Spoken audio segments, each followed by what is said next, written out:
Bienvenidos, amados hermanos, Dios les bendiga grandemente. Bueno, continuamos con el libro de Lucas, con mi hermanito Agustín Afonso.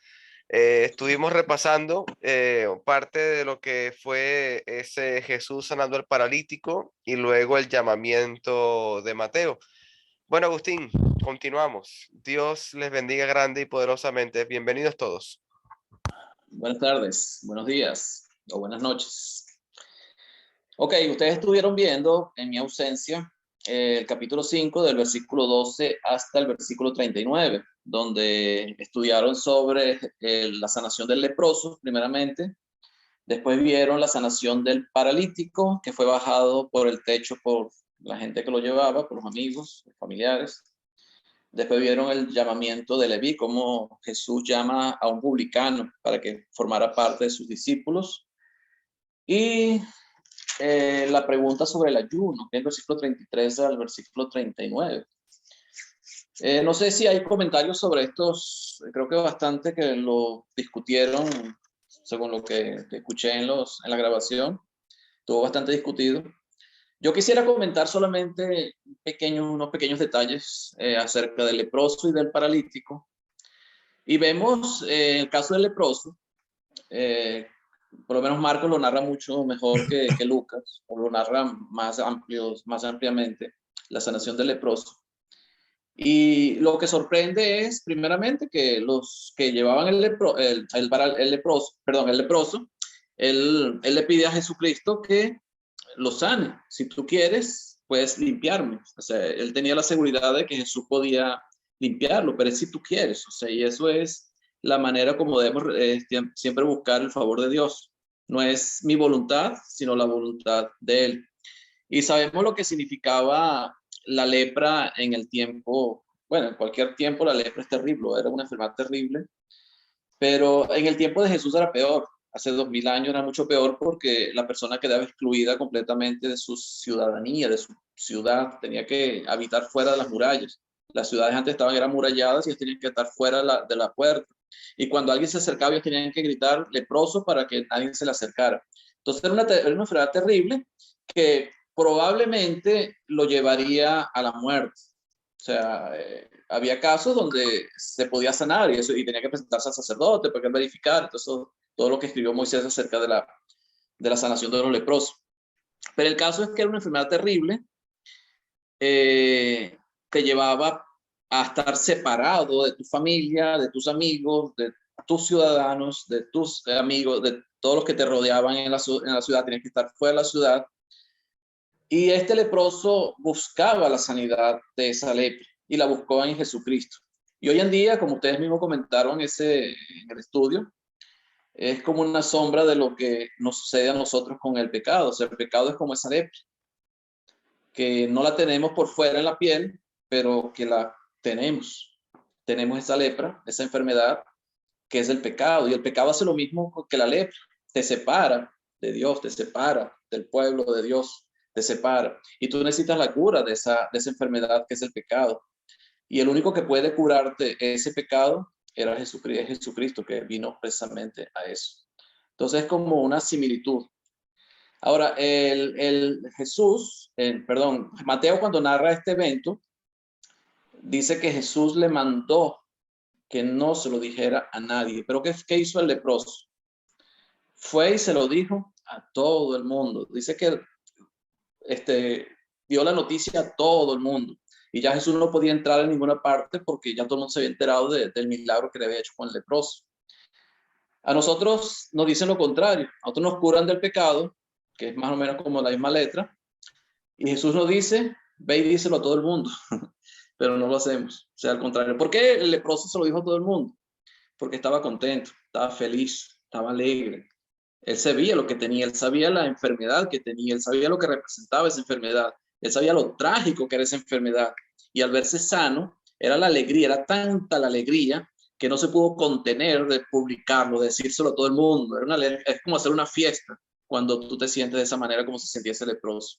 Y es la misma manera como deberíamos sentirnos nosotros cuando somos curados de esa enfermedad que es el pecado, cuando somos bautizados. Deberíamos sentirnos con la misma alegría que sentía este leproso y nos motivaría, no porque la Biblia nos diga que vaya y prediquen el Evangelio, sino que nos motiva, esa alegría nos lleva a predicar, a decirle a los demás lo que Dios ha hecho con tu vida, lo que Dios ha hecho en ti.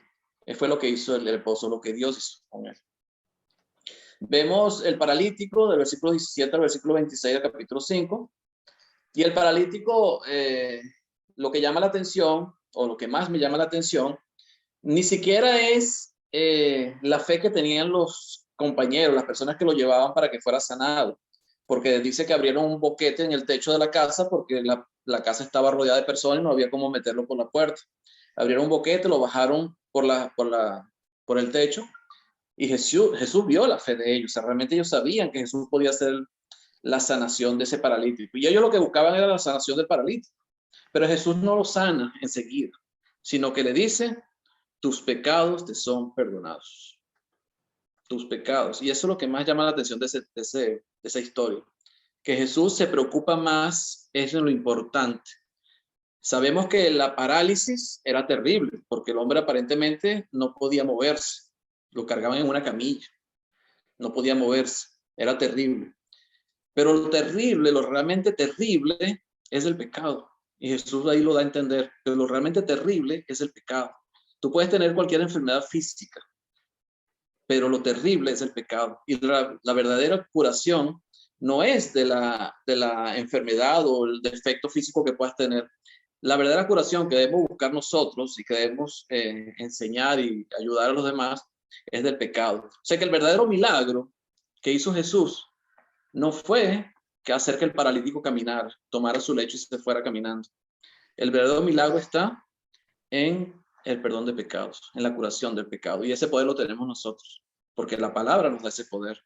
Por eso nos mandó a que predicáramos el Evangelio.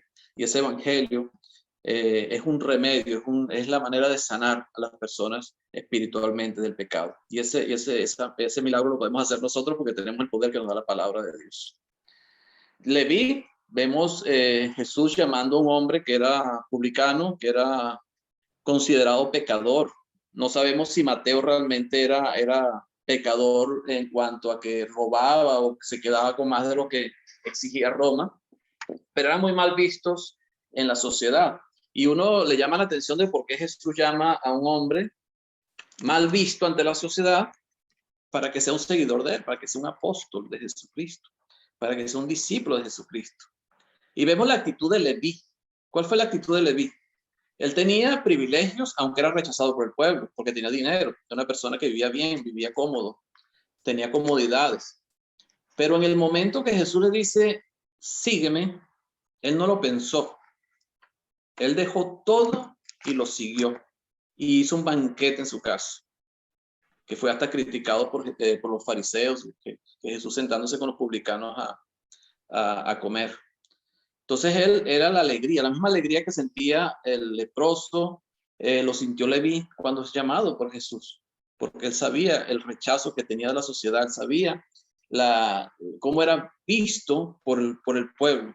Y el hecho de que Jesús haya puesto sus ojos en él y lo haya llamado, eso fue una gran alegría para él. Hizo un banquete muy grande en su casa, invitó a Jesús y a los discípulos, y los fariseos siempre criticando, no viendo la actitud de Leví, ¿verdad? Habiéndose arrepentido, si había hecho algo indebido, sino que lo que ven es que era un hombre pecador y Jesús juntándose con un hombre pecador, o sea, siempre buscando juzgar a Jesús por lo que hacía.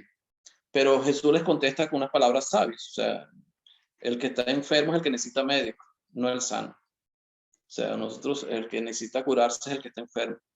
Y Jesús vino a eso, a curar a los enfermos, pero no los enfermos físicos, aunque curó muchas personas físicamente, pero la verdadera curación no es la física, sino la espiritual. Y la pregunta sobre el ayuno, vemos que los fariseos critican a Jesús porque sus discípulos no ayunan, los discípulos de Juan sí ayunaban, ellos ayunan, pero los discípulos tuyos no ayunan. Jesús le dice, bueno, que los que están en bodas no tienen que ayunar porque en una boda normalmente, y más en ese tiempo, las bodas duraban muchos, a veces días. Y la boda se caracterizaba por mucha comida. O sea, las bodas siempre había mucha comida. Entonces tú no podías ayunar en una boda. sea, si está el novio, si están los novios, tú no puedes ayunar, o sea, porque la celebración tiene que ver con muchas comidas, con comidas. Hay costumbres todavía en ciertos países que se hace de esa manera. Antes que música o otros tipos de actividades dentro de una boda, siempre se hace con mucha comida, se hace. Y eso es lo que se hacía en el primer siglo. O sea, que los que estaban de bodas no podían ayunar. Pero el novio sí iba a ir. Y cuando el novio se fuera, ayunarán. Lo que llama más la atención es lo que Jesús dice en los versículos 37.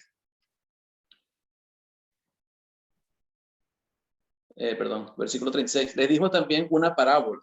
Es la parábola que Jesús le dice a ellos. Nadie corta un pedazo de un vestido nuevo y lo pone en un vestido viejo, pues si lo hace, no solamente rompe el nuevo, sino que el remiendo sacado de él no armoniza con el viejo. Y nadie echa vino nuevo en odres viejos. De otra manera, el vino nuevo romperá los odres y se derramará, y los odres se perderán. Mas el vino nuevo en odres nuevos se ha de echar, y el uno y el otro se conservan. Y ninguno que beba del añejo quiere luego el nuevo, porque dice el añejo es mejor. O sea, Jesús no vino a poner remiendos al judaísmo, a la ley. Jesús vino a hacer un camino nuevo, vino a formar un camino nuevo. Y es lo que él estaba diciendo. Yo no vine a poner remiendos. Yo no vine a rectificar ni a remendar lo que estaba hecho. Él vino a hacer un nuevo camino. Vino a mostrar un nuevo camino. Y es el camino que él nos mostró a nosotros. El versículo 39 llama la atención. Y ninguno que beba del añejo quiere luego el nuevo. El vino viejo es el añejo. Y el que bebe el añejo no quiere el nuevo. Porque dice, el añejo es mejor. Y eso tiene que ver con las costumbres, con el dónde estás viviendo, de qué manera estás viviendo, las costumbres que tú tienes. Cambiar costumbres es difícil, porque es tu zona de confort. Cuando tú sales de tu zona de confort, tú te sientes mal, porque estás acostumbrado a vivir de cierta manera. Entonces, el que está bajo la ley, está guiado bajo el Viejo Testamento, bajo el pacto que hizo Dios o la ley que dio Dios a Moisés, el que está viviendo bajo ese, cuando le muestran algo nuevo, se siente como fuera de sitio, como fuera de orden. Se siente como fuera de su zona de confort, porque está acostumbrado a lo que está viviendo. Cuando ve algo nuevo, le parece extraño. Y no quiere decir que el hecho de que uno salga de su zona de confort quiere decir que esté mal lo que estás haciendo. A lo mejor estás saliendo de tu zona de confort para establecer cosas mejores. Pero como no estás acostumbrado a vivir eso, tienes que hacer un esfuerzo, tienes que hacer cambios en tu vida y eso te cuesta. Por eso la gente prefiere quedarse en su sitio, en su zona de confort y no salir de ahí y conformarse con lo que tiene. Y es lo que pasaba con muchos de ellos, que no veían más allá de eso, de lo que ellos ya tenían. No podían ver lo que Jesús les estaba mostrando, ese nuevo camino que Jesús estaba mostrando, el espíritu que Jesucristo estaba hablando sobre el espíritu de la ley, de lo que significaba la ley. Y vamos a ver eso también ahora en el capítulo 6, cuando Jesús habla sobre el día de reposo, o los discípulos o los fariseos lo juzgan por quebrantar el día de reposo. No sé si quieren hacer algún comentario sobre esto o pasamos al capítulo 6. Sí, quería hacer nada más un pequeño comentario porque el hermano Roberto le había hecho una pregunta al hermano Fidel que era un odre. Y el hermano Fidel dijo, bueno, lo dejamos para tarea. Y entonces yo busqué que era un odre y salí del error que siempre había tenido. Yo pensé que odre eran vasijas de barro y un odre es una bolsa de cuero. Es un animal. Ellos utilizaban los animales, los corderos, los disecaban, sellaban las patas, sellaban todo lo que eran, y ahí echaban el vino. Sí. Los odres eran animales, eran pieles. Eran pieles de animales. Para transportar ahí transportaban el vino. Eran pieles. Y la piel, cuando era vieja, tenía vino viejo, tú no podías echarlo el vino nuevo, porque la fermentación del vino nuevo te dañaba la piel o te dañaba el odre. Y era lo que enseñaba Jesús aquí a los fariseos. Aquí utilizaban eso, la gente llevaba el vino para cuando tenían que trabajar en el campo, para tomar como pasaban muchas horas en el campo, llevaban, eso cuenta mi mamá, llevaban el vino en esos odres, en esas pieles, la llevaban y con eso trabajaban, tomaban, en el invierno tomaban ese vino metido en esas pieles, porque eso le hacían como un hueco, para tomar pues el vino como... Ellos sellaban las patas, sellaban todo lo que eran huecos y dejaban solamente una abertura. De ahí es donde tomaba. viene, de ahí es donde viene la famosa esas botas que uno las llenaba ahí de licor y las cargaba colgando en los toros coleados y en cualquier parte. Es más o menos eso. Yo más o menos eso. Me parece que lo llenaban de vino, la gente iba a trabajar, como pasaba muchas horas en el campo, entonces tomaban eso y comían con pan y tomaban ese vino en esos odres, y ese odre era utilizado para transportar el vino de un lugar a otro. Aquí todavía en las fiestas tradicionales, aquí en Madrid, bueno, sí. Todavía lo muestran, ve a la gente cargando esos odres. En el campo se ve mucho eso, cuando uno va al campo se ve mucho eso. Y era para poner el vino, esos odres eran para poner vino. Era lo único que ponían ahí. ¿Otro comentario o preguntas? O aportaciones o quejas, también se valen las quejas. Mira, ahí está un odre, ¿ves? Está Fidel con su odre. Es más o menos eso. Es una piel, ¿verdad? Bueno, de repente es imitación de piel, no es original. Pero más o menos como eso. Aunque este es pequeñito. Este es original, hermano. Este es de Gran Canaria, yo. Es original. Sí. Pero es que yo veo son los grandes, ¿verdad? Eran corderos, el cordero completo, que claro, le quitaban las patas, le quitaban la cabeza. Esto se le llama bota, aquí. Bota, sí. Es interesante eso, las tradiciones ancestrales. Ok, vamos a pasar al capítulo 6. Fidel, ¿y ahora qué le echan a esa bota? Caña clara. No, esto se cura con leche y se le coloca vino. O sea, esto se deja curar el cuero con leche por un tiempo, cuando está nuevo, y luego se le echa vino, hermano. Es vino, siempre se le echa vino. Vino, te lo toma y vuelve a echarle vino, te lo toma y vuelve a echarle vino. Claro. Ok, vamos entonces. Esto lo tengo yo de adorno aquí en la oficina. Ya esto no tiene nada. Hermano Alejandro. De adorno aquí porque yo tengo muchos cuadros taurinos y estas cosas. Ponga orden. Para que no empiecen a tomar vino. Ya se empezó a sacar la botella de vino. Así es, hermanito. Así es. Ok, vamos a leer el capítulo 6. Ajá, buenas tardes, hermano. Dios bendiga. Bienvenida. Tiempo sin verlos. Sí, ¿verdad? Una semana. Sí, fin de semana. Sí, señor. Ok, vamos al capítulo 6, versículo 1 al 5. ¿Quién lo puede leer? Capítulo 6, Lucas capítulo 6, versículo 1 al 5. Y esto lo vamos a discutir entre todos. Yo le leo. Léalo, hermano. Dice, aconteció en un día de reposo que pasando Jesús por los sembrados, sus discípulos arrancaban espigas y comían restregándolas con las manos. Y algunos de los fariseos le dijeron, ¿por qué hacéis lo que no es lícito hacer en los días de reposo? Respondiendo Jesús le dijo, ni aun estos habéis leído lo que hizo David cuando tuvo hambre él y los que con él estaban, como entró en la casa de Dios y tomó los panes de la proposición, de los cuales no es lícito comer, sino solo los sacerdotes, y comió y dio también a los que estaban con él. Y les decía, el Hijo del Hombre es Señor aún del día de reposo. Amén. Así es, hermano. Amén. Palabra de Dios. Amén. Ok, entonces aquí vemos otra historia que cuenta Lucas y se narra también en Mateo y Marcos. Juan es el único que no habla de esta historia. ¿Qué estaba pasando? Estaba Jesús con sus discípulos. Iban caminando por un sembradío de trigo. Dice por los sembrados. Sus discípulos arrancaban espigas y comían y restregándolas con las manos. Era un día de reposo. Día de reposo es un sábado. ¿Qué es ¿Por qué Jesús, y esa pregunta para todos, por qué Jesús no les dijo nada a sus discípulos en cuanto a arrancar espigas, restregarlas y comerlas en el día de reposo? ¿Se considera realmente eso un trabajo, el hecho de arrancar espigas, restregarlas y comerlas en el día de reposo? Porque eso es lo que están diciendo los fariseos, porque ellos quebrantan el día de reposo.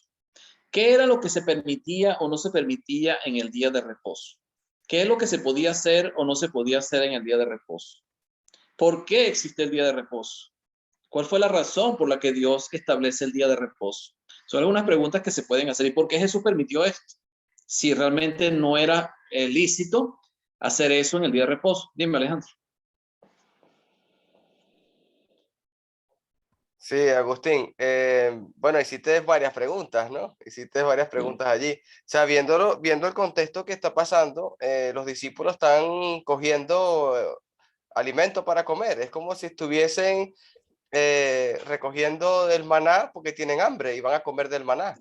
No quiere decir que vayan a coger una hectárea de trigo y lo van a vender en un mercado. O sea, están cogiendo para comer. Y eso... Pero fíjate que el maná, no sé si se acuerdan del maná, cuando el maná, el viernes, o sea, ellos tenían que recoger para el día que iban a comer. Sí. El lunes tenían que recoger para el lunes, así cada día. Pero el viernes tenían que recoger doble porción, porque el sábado no podían recoger maná. Entonces es donde se ve también esta parte. Pero aquí en Deuteronomio, Dime.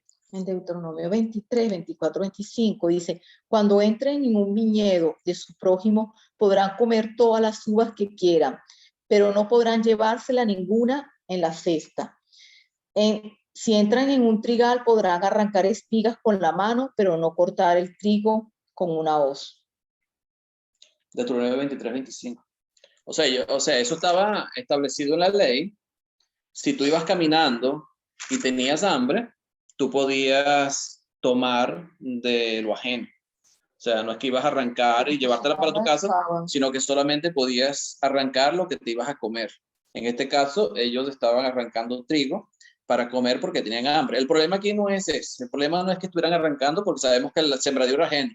Y Jesús permite que ellos agarren de lo ajeno porque estaba establecido en la ley. En la ley decía que tú podías comer de lo ajeno. O sea, siempre y cuando solamente fuera para comer, no para que te lo llevaras a tu casa ni para hacer negocio. El problema aquí es que era el sábado, era el día de reposo.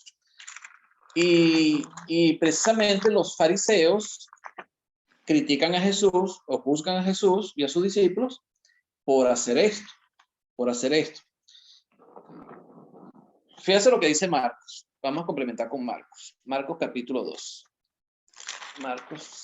Porque Marcos, él dice algo acá que no lo dice Lucas. Marcos capítulo 2, versículo 23 en adelante. 2:23. Dice, aconteció que al pasar él por los sembrados un día de reposo, sus discípulos andando comenzaron a arrancar espigas. Entonces los fariseos le dijeron, mira, ¿por qué hacen en el día de reposo lo que no es lícito? O sea, para los fariseos, lo que ellos estaban haciendo no era lícito. Pero él les dijo Jesús, ¿nunca leíste lo que hizo David cuando tuvo necesidad y sintió hambre él y los que con él estaban? ¿Cómo entró en la casa de Dios siendo Abiatar sumo sacerdote y comió de los panes de la proposición, de los cuales no es lícito comer sino los sacerdotes, y aún dio a los que con él estaban? También les dijo, el día, y esta es la parte que quería hacer énfasis, el versículo 27, el día de reposo fue hecho por causa del hombre y no el hombre por causa del día de reposo. Por tanto, el Hijo del Hombre es Señor aún del día de reposo. ¿Por qué fue hecho el día de reposo? Y eso es lo que tenemos que buscar. ¿Por qué Dios establece el día de reposo? Y vemos que la primera mención que se hace del día de reposo lo vemos en Génesis capítulo 2. Génesis capítulo 2, cuando Dios formó todas las cosas, cuando terminó de formar todas las cosas, en el versículo 2 dice, y acabó Dios el día séptimo la obra que hizo y reposó el día séptimo de toda obra que hizo. Y bendijo Dios el día séptimo y lo santificó, porque en él reposó de toda la obra que había hecho en la creación. Esta es la primera mención que se hace del día de reposo. Después vemos en Éxodo capítulo 20, Éxodo, si no me equivoco, es Éxodo capítulo 20, vemos cuando Dios le da los 10 mandamientos a Moisés. En el 20, los 10 mandamientos. En el versículo 9, dice, 6 días trabajarás. Bueno, el 8, empieza el 8. Acuérdate del día de reposo para santificarlo. 6 días trabajarás y harás toda tu obra, mas el séptimo día es reposo para Jehová, tu Dios. No hagas en él obra algunas, tú, ni tu hijo, ni tu hija, ni tu siervo, ni tu criada, ni tu bestia, ni tu extranjero que está dentro de tus puertas. Porque en 6 días hizo Jehová los cielos y la tierra, el mar y todas las cosas que en ellos hay, y reposó en el séptimo día. Por tanto, Jehová bendijo el día de reposo y lo santificó.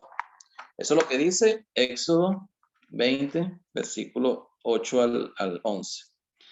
En Deuteronomio 5, que están los 10 mandamientos también, Deuteronomio capítulo 5, en el versículo 12, dice, guardarás el día de reposo para santificarlo, como Jehová tu Dios te ha mandado. 6 días trabajarás y harás toda tu obra, mas el séptimo día es reposo a Jehová tu Dios. Ninguna obra harás tú, ni tu hijo, ni tu hija, ni tu siervo, ni tu sierva, ni tu buey, ni tu asno, ningún animal tuyo, ni el extranjero que está dentro de tus puertas, para que descanse tu siervo y tu sierva como tú. ¿Qué hay de similar en los dos, en el capítulo 20 y en el capítulo 5 de Deuteronomio? Para que descanse, consagrarlo al Señor. Dice, 6 días trabajarás y harás toda tu obra. El versículo 9 del capítulo 20, 6 días trabajarás y harás toda tu obra. ¿A qué se está refiriendo Dios cuando habla de 6 días trabajarás y harás toda tu obra? ¿A qué obra se está refiriendo Dios cuando le da el día de reposo? ¿Qué obra? ¿Cuál es la obra que hacían ellos? ¿A qué obra se refiere Dios? ¿Qué creen ustedes? Su trabajo. Su trabajo, lo que hace Alejandro, electricista. Claro, su trabajo. 40 horas semanales. Exactamente, o sea, ellos tenían que trabajar. Por eso me gusta como dice Marcos, cuando él dice, en el versículo 27, también les dijo, el día de reposo fue hecho por causa del hombre y no el hombre por causa del día de reposo. ¿Qué quiere decir que el día de reposo fue hecho por causa del hombre?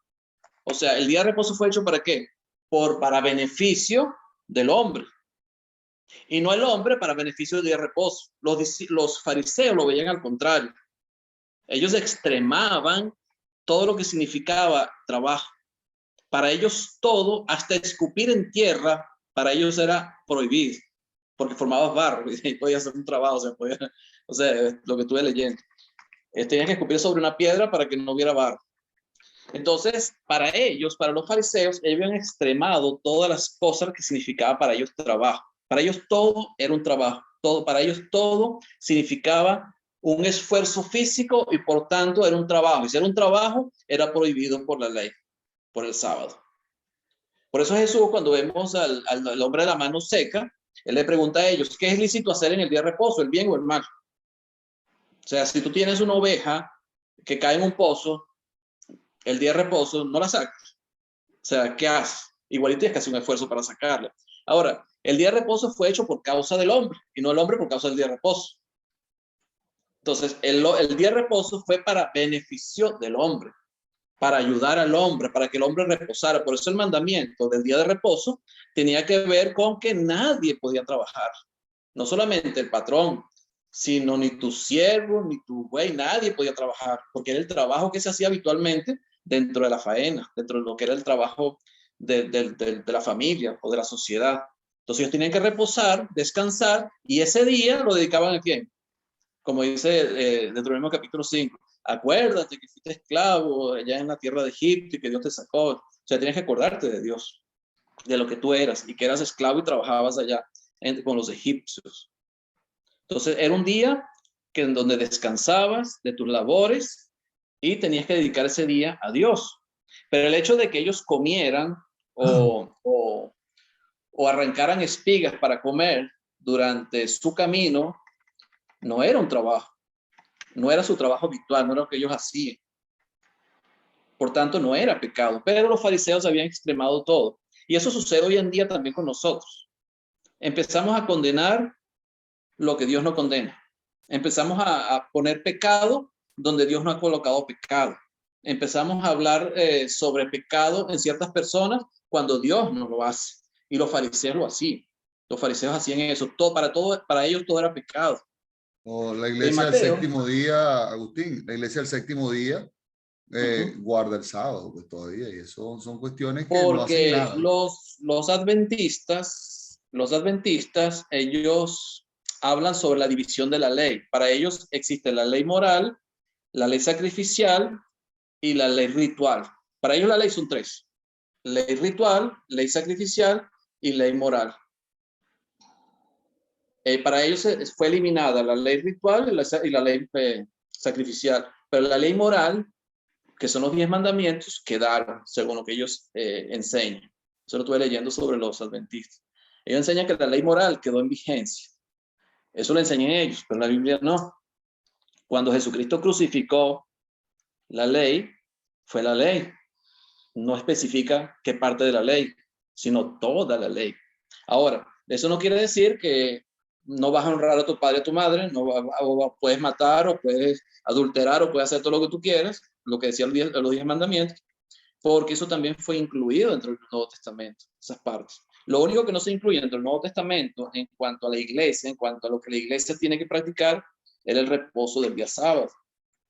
Porque según Hebreos, creo que el hermano Roberto Miranda estuvieron estudiando Hebreos, Hebreos dice que para nosotros existe un reposo, otro reposo, pero el reposo no es el que era sombra de los judíos, que era el sábado, sino que para nosotros existe otro reposo. Y eso creo que lo estuvieron estudiando.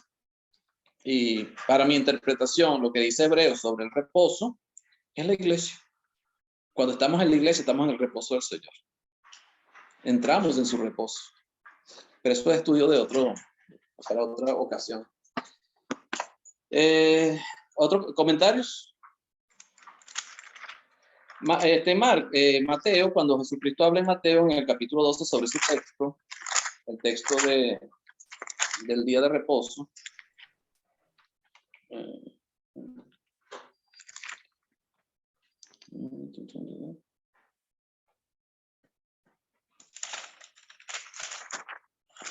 Lucas capítulo 6. Mateo 12:1. Mateo capítulo 12, versículo 1. Fíjese lo que dice Mateo. Dice: en aquel tiempo iba Jesús por los sembrados en un día de reposo, y sus discípulos tuvieron hambre y comenzaron a arrancar espigas y a comer. Viéndolo los fariseos, le dijeron: he aquí tus discípulos hacen lo que no es lícito hacer en el día de reposo. Pero él les dijo: ¿no habéis leído lo que hizo David cuando él y los que con él estaban tuvieron hambre? Cómo entró en la casa de Dios y comió de los panes de la proposición que no les era lícito comer, ni a él ni a los que con él estaban, sino solamente a los sacerdotes. ¿O no habéis leído en la ley cómo en el día de reposo los sacerdotes en el templo profanan el día de reposo y son sin culpa? Pues os digo que uno mayor que el templo está aquí. Y si supierais qué significa misericordia quiero y no sacrificio, no condenarían a los inocentes. Entonces este versículo 7 es importante también, cuando él dice: si supieseis qué significa misericordia quiero y no sacrificio. ¿Qué estaban viendo los fariseos en los judíos? ¿Qué estaban viendo en ellos? Estaban vigilando de que cumplieran la ley, porque los fariseos eran los vigilantes de que se cumpliera la ley. El problema es que ellos exigían más de lo que la ley decía. Fíjense en Lucas capítulo 11, cuando Jesucristo habla sobre los ayes, ay de los fariseos hipócritas. En el versículo 47. El 48, perdón. Perdón, 46. Y les dijo, hay de vosotros también intérpretes de la ley, porque cargáis a los hombres con cargas que no pueden llevar, pero vosotros ni aun con un dedo las tocáis. ¿Qué hacían ellos?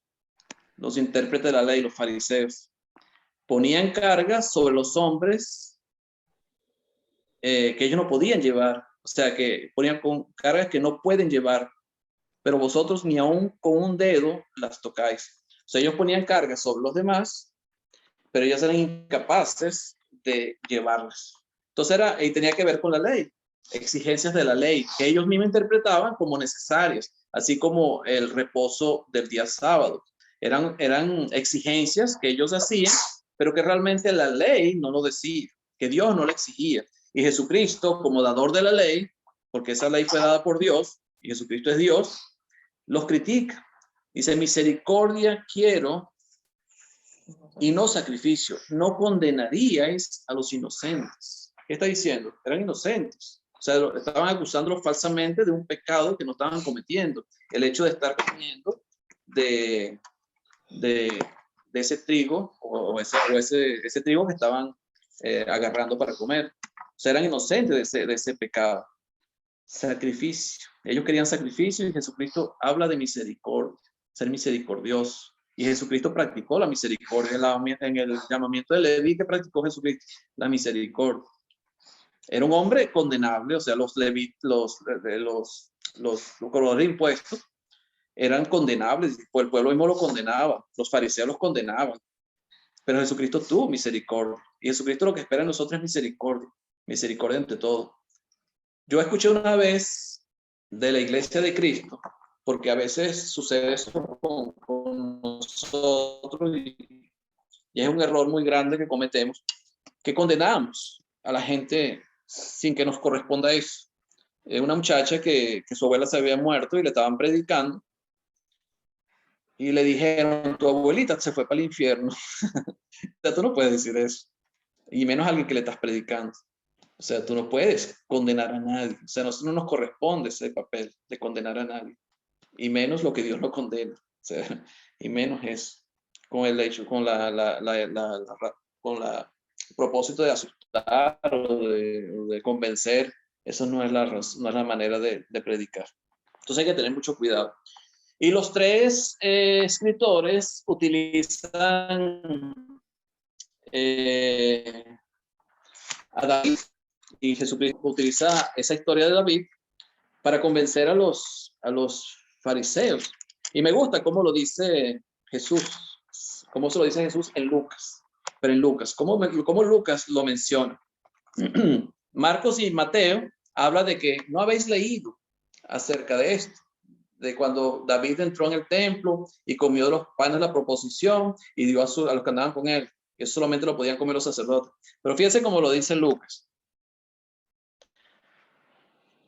Versículo 3. Respondiendo Jesús les dijo, ni aún esto habéis leído. Dice, ni aún esto habéis leído. ¿Qué le dice? ¿Qué le quiere decir Jesús con esto a los fariseos? Que ellos no estudiaban, que no leían. Ni aún esto habéis leído. O sea, Jesús le está diciendo, ustedes no tienen entendimiento de la ley. Ustedes no entienden lo que están diciendo. Ustedes no estudian la ley. Porque ni aún esto habían leído acerca de lo que había pasado con David. Eso está en 1 Samuel capítulo 21, versículo 1 al 6, cuando entró David con los valientes de David, los valientes, los guerreros de David, que entraron al templo y que al final el sacerdote le dio fue los panes que ya estaban duros, pues pusieron panes nuevos y le dieron a ellos. Pero el caso es que ellos comieron de los panes que no era lícito comer, sino los sacerdotes, pero el sacerdote se los dio para que comiera a David. Pero el caso es que Jesús está hablándole a los fariseos y le está diciendo que ellos son personas que no han estudiado, que no tienen entendimiento, que no han comprendido. O sea, ni aún esto habéis leído. Lo que hizo David cuando tuvo hambre, él y los que con él estaban. O sea, no han leído esto, ni siquiera esto lo han leído. Entonces, el problema que tenían los fariseos era este, que ponían cargas que Dios no ponía. Ponían leyes que Dios no ponía. La ley fue dada por Dios. y la ley era posible cumplirla. El problema era que los fariseos iban más allá de la ley, ponían cargas sobre el pueblo que ni ellos mismos eran capaces de cumplir, de hacer, como dice allá en el versículo del capítulo 11. Ellos cargaban al pueblo con la ley, pero ellos mismos no eran Sí, capaces de por llevar. eso es que Jesús le dice, o sea, ponían las cargas por eso sobre es los que demás, Jesús le pero ellos no dice, eran hagan capaces. lo que ellos dicen, mas no hagan lo que ellos hacen. Pero no todo lo que ellos decían era correcto. Por lo menos en este caso, ellos estaban condenando a los discípulos por comer trigo o por comer en el día de reposo. Pero realmente no era condenable. No era condenable. O sea, había que entender bien lo que significaba o el significado del día de reposo, la razón por la que Dios dio el día de reposo, porque tiene una razón, y fue a causa del hombre, no el hombre a causa del día de reposo. Fue para el beneficio del hombre. O sea, el día de reposo fue para beneficiar al hombre, para ayudarlo. No para ponerle cargas, no para ponerlo más en problemas. Eso no era la razón del día de reposo. Y era un día dedicado a Dios, al Señor. Pero no todo significaba trabajo, no todo significaba que... Él mismo dice, bueno, los sacerdotes violan el día de reposo y son sin culpa, porque ellos trabajan ese día, hacen sacrificios, sacrifican animales, hacen todo eso, pero son sin culpa. Entonces hay que tener mucho cuidado muchas veces con las interpretaciones que le damos a las cosas, sobre todo a las cosas de Dios. Y ese es el problema que tenían los fariseos. ¿Algunos comentarios o preguntas?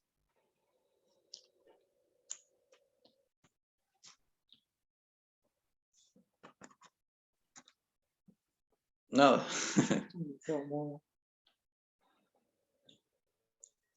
El versículo 5 termina diciendo, y les decía, el Hijo del Hombre es Señor aún del día de reposo. O sea, el Dios o Jesús es el Señor del día de reposo, pero no podía violar el día de reposo. Jesús no podía violar la ley. Él tenía que cumplirla. Es más, él vino a cumplir lo que decía la ley y los profetas acerca de él. O sea, él venía a cumplir, como dice Mateo. O sea, él tenía que cumplir la ley y él fue el único que cumplió toda la ley. Pero con todo y eso, él interpretaba correctamente la ley, que era algo que no hacían los fariseos. Ponían cargas sobre el pueblo que ellos mismos no eran capaces de llevar. ¿Comentarios? Hablamos sobre el hombre de la mano seca entonces, versículo 6 al versículo 11. ¿Quién puede leerlo? Versículo 6 al 11. Amén, Agustín. Lo leo. Sí. Otro día de descanso, un hombre que tenía la mano derecha deforme estaba en la sinagoga mientras Jesús enseñaba. Los maestros de la ley religiosa y los fariseos vigilaban a Jesús de cerca. Si sanaba la mano del hombre o tenía pensado para acusarlo por trabajar en el día de descanso. Pero Jesús sabía lo que pensaban y les dijo al hombre con la mano deforme, ven, ponte al frente y en pie entre todos. Así el hombre pasó adelante. Entonces Jesús les dijo a sus acusadores, tengo una pregunta para ustedes. ¿Permite la ley hacer buenas acciones en el día de descanso o es un día para hacer el mal? ¿Es un día para salvar la vida o es un día para destruir la vida? Miró a uno por uno, a los que le rodearon y luego dijo al hombre, extiende tu mano. Entonces el hombre la extendió y la mano quedó restaurada. Al ver esto, los enemigos de Jesús se llenaron de rabia y comenzaron a discutir para decidir qué harían con él.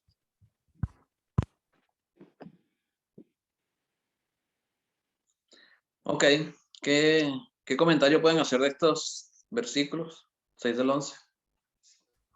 ¿Qué ven ahí que se pueda comentar acerca de los fariseos? La actitud de los fariseos. O sea, yo El creo primer que yo, comentario que Ya, el Roberto. primer comentario que me viene a la mente es que los fariseos no podían ver la gloria de Dios. No podían ver lo bueno de Dios. A pesar de que estaba ahí enfrente de ellos. Veían solo los efectos. No, y otra cosa que está aquí, que en el sitio donde él hizo eso, en la misma sinagoga. Sí, él siempre se reunía en la sinagoga los sábados. Sí, pero donde hizo el milagro, ¿no? Donde hizo el milagro, porque él hacía el milagro por fuera, por aquí, por allá. Pero él lo hizo ahí, delante de toda una sinagoga. O sea, como que más... es como que cuando Jesús vio lo que estaban haciendo los vendedores y los que estaban allí en el templo. O sea, imagínate tú, qué rabia le dio a Jesús. Estos tipos le dio rabia cuando se llenaron de furor. Cuando Jesús estaba haciendo eso en el templo, ahí en la sinagoga. O sea, había un hombre enfermo en la sinagoga. Un hombre enfermo que tenía una mano seca, con mano, ¿cómo que decía la versión tuya, Alejandro? Mano doblada, algo así. Bueno, tenía la mano seca, según lo dice. Deforme. La mano tullida, pues. Deforme. Deforme, una mano deforme, una mano seca. Entonces hay un enfermo dentro de la sinagoga. ¿Qué debería ser o cómo debe ser el proceder de los líderes religiosos cuando hay una persona enferma? ¿Cuál debería ser el proceder? Ayudarlo, y si es posible sanarlo, o por lo menos orar por él, para que Dios lo sane. O sea, debería importarle más las personas o más la gente que otras cosas. Por eso es que Jesucristo hablaba en Mateo de misericordia quiero y no sacrificio. O sea, deberían sentir misericordia por este hombre que estaba enfermo. Eso debería ser la actitud de un hombre intérprete de la ley, alguien que trabajaba para Dios, que era el representante de Dios en la tierra, en este caso. Eran los fariseos, los que guardaban la ley, los que vigilaban de que se cumpliera la ley. Pero ellos no, ellos sabían que estaba el hombre enfermo. Ellos no solamente no veían la gloria de Dios, el hermano Roberto, sino que no les importaba verlo. O sea, no les interesaba verlo, no querían verlo, no les importaba.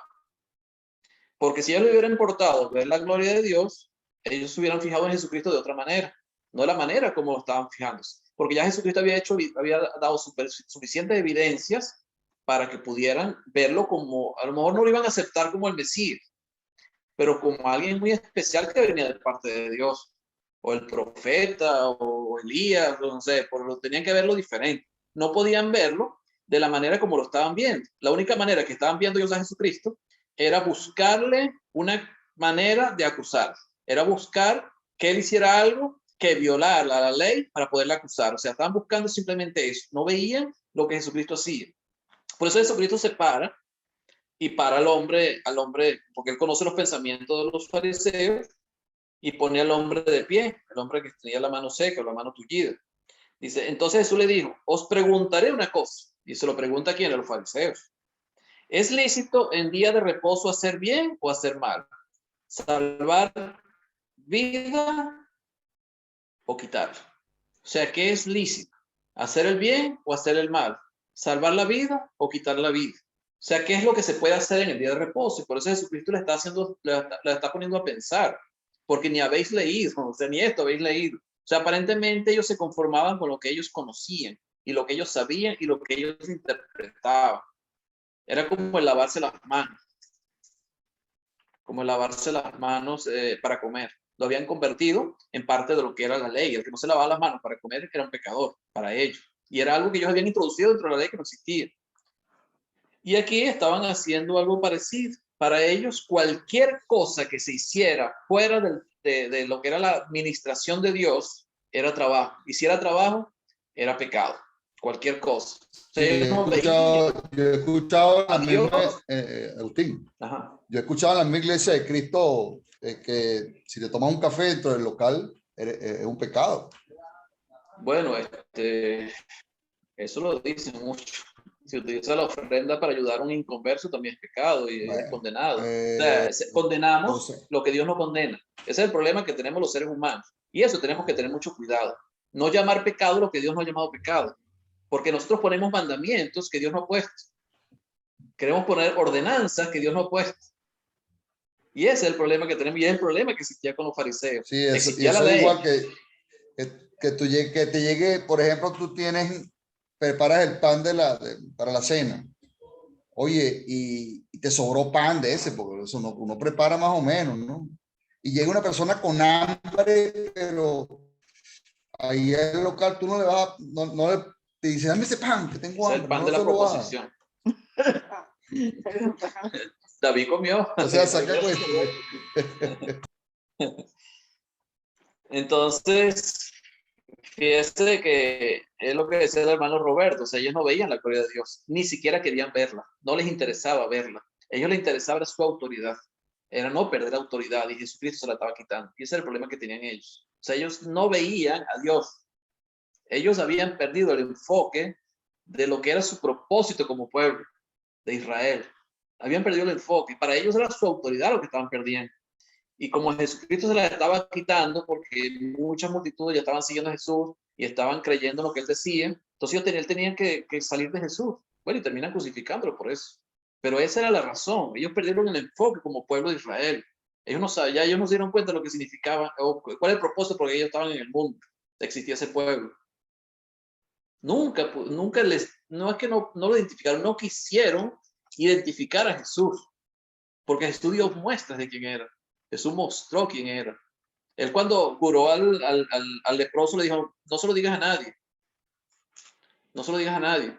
Pero es que no hacía falta que se lo dijera a nadie, porque él mostraba quién era, por las señales y los prodigios que hacía, porque la gente los veía. Todo el mundo los veía. Los milagros que hizo Jesús, resucitar un muerto, o sea, tantas cosas que hizo Jesús, era público y notorio. Era algo que notaba y mostraba quién era él. Ellos no querían ver la gloria de Dios. Ellos no lo veían ni lo querían ver.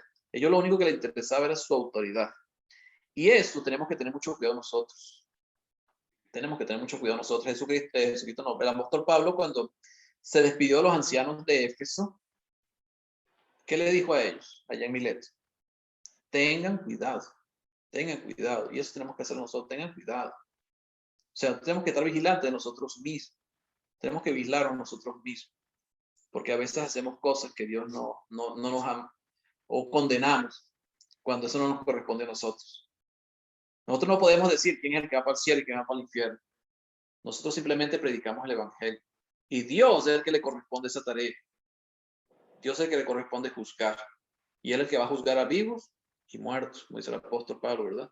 A vivos y muertos en ese día cuando Jesucristo venga por segunda vez. Nosotros simplemente nos limitamos a hacer el trabajo que nos corresponde. Hasta ahí.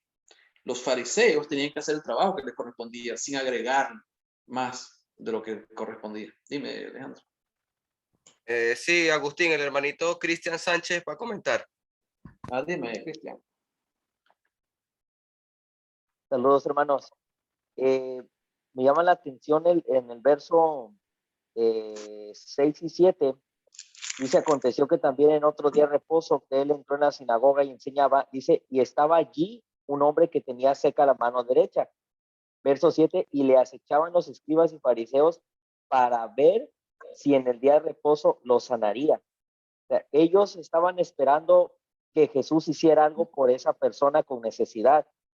¿Por qué lo sabían y estaban tan seguros que Jesús haría algo? Porque ya lo habían visto ayudar a otros. Era parte de la misión o lo que Jesús estaba predicando, ¿no? Predicaba, confirmaba con milagros, ayudaba a la gente, los sanaba, los guiaba, los enseñaba. Entonces, eso es bien interesante que las personas siempre esperan ver a alguien espiritual o alguien, un hijo de Dios ayudando a otros. Es parte de nuestra naturaleza.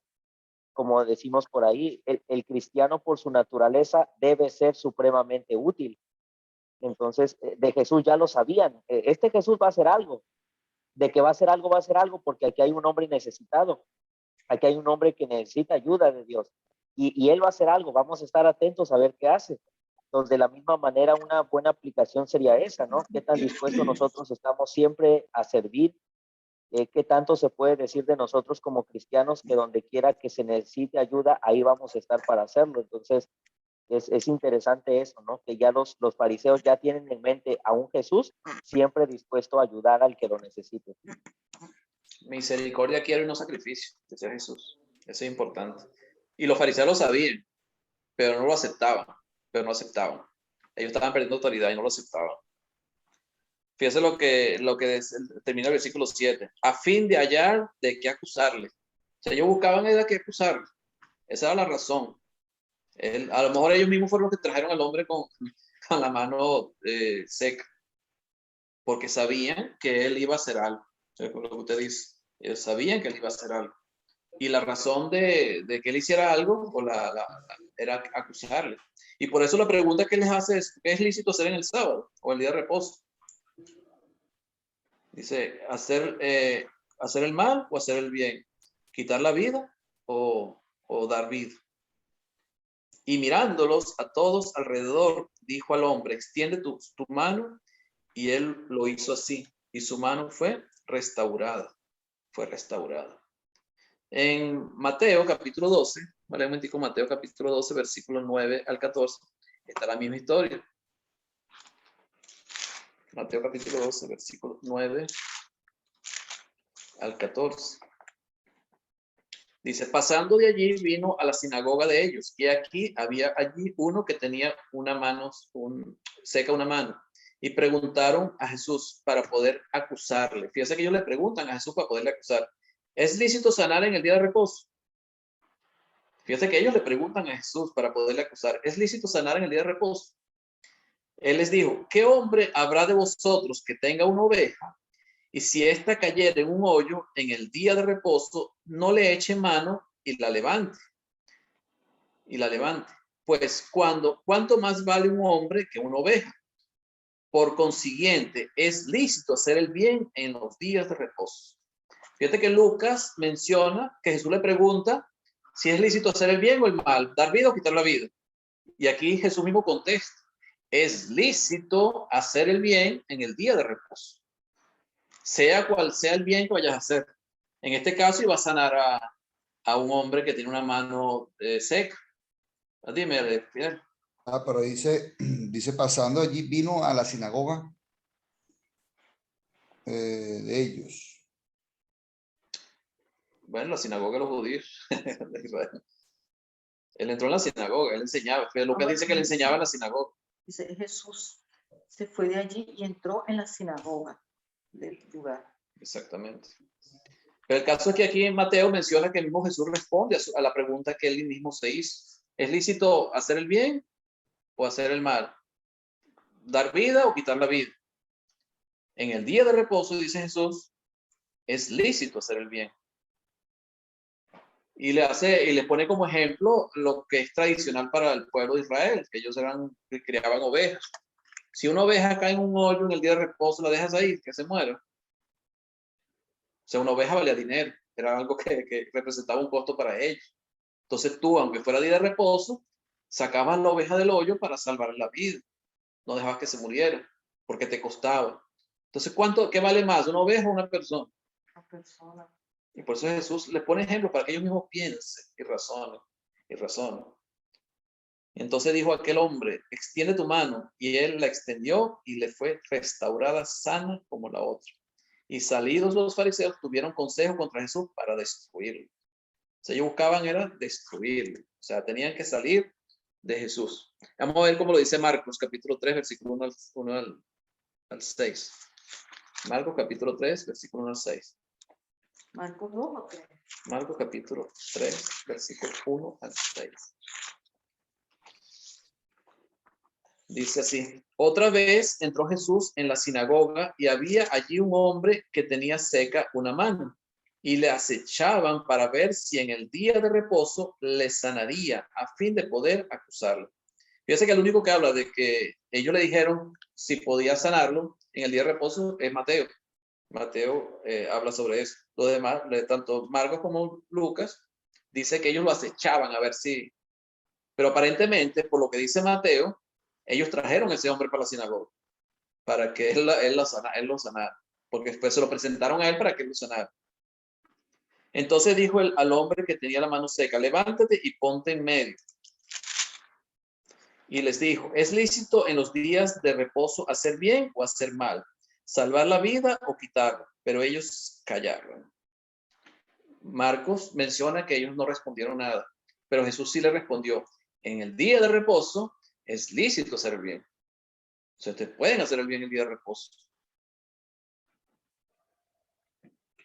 Entonces, mirándolos alrededor con enojo, entristecido por la dureza de sus corazones, fíjense que Jesús hasta se enoja, según lo que dice aquí.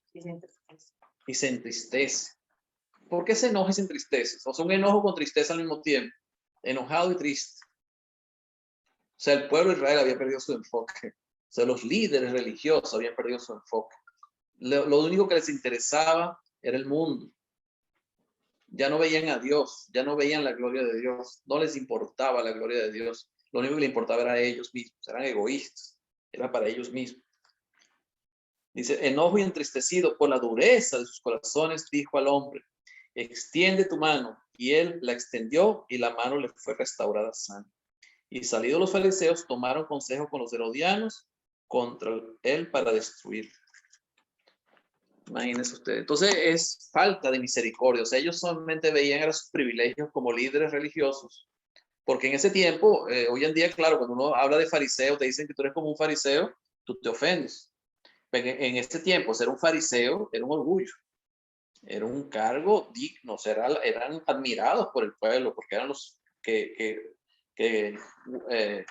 vigilaban, eran guardianes de la ley, vigilaban que el pueblo cumpliera la ley. Entonces era un privilegio, era un rango social muy alto para ellos. Eran los que guardaban la ley, eran los que vigilaban que se guardara la ley. Entonces ellos no querían perder eso y Jesús le estaba quitando protagonismo y ellos no querían que sucediera. Y por eso presentaban las situaciones para tratar de que Jesús cayera en la trampa de ellos y pudiera ser acusado de lo que él hacía. En este caso, violar el día de reposo, hacer trabajos en el día de reposo, sin entender realmente lo que significaba el día de reposo. Porque como dice Lucas, ellos como que no entendían, o sea, no estudiaban, no leían bien cómo eran las cosas, no interpretaban bien lo que significaba la ley que Dios les había dejado, sobre todo los 10 mandamientos. ¿Comentarios? Hermanito Sánchez.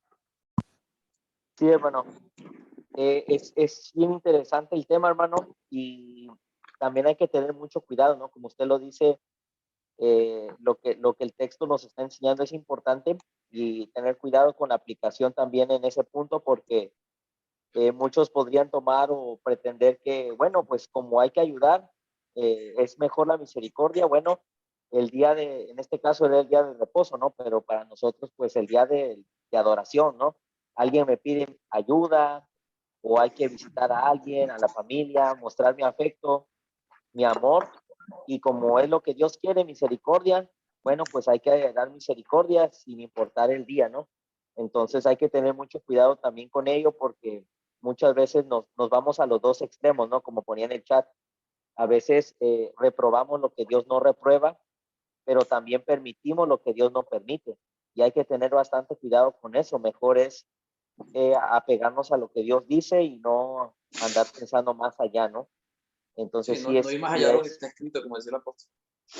Así es, hermano. Sí, ese comentario nomás en ese aspecto, ¿no? Es muy cierto, la misericordia es parte de la vida cristiana. Nuestro Señor es un Dios de misericordia, pero no buscar hacernos como los fariseos, ¿no? Buscar una excusa para hacer algo o atacar algo, ¿no? Entonces hay que tener cuidado ahí con esa parte. Eso es correcto, así es. Muy bien, hermano, gracias. Hermano Roberto Miranda, ¿iba a decir algo? Muy bien. ¿No? Está todo claro como el agua, Agustín. Claro, como la que hora son, hermano.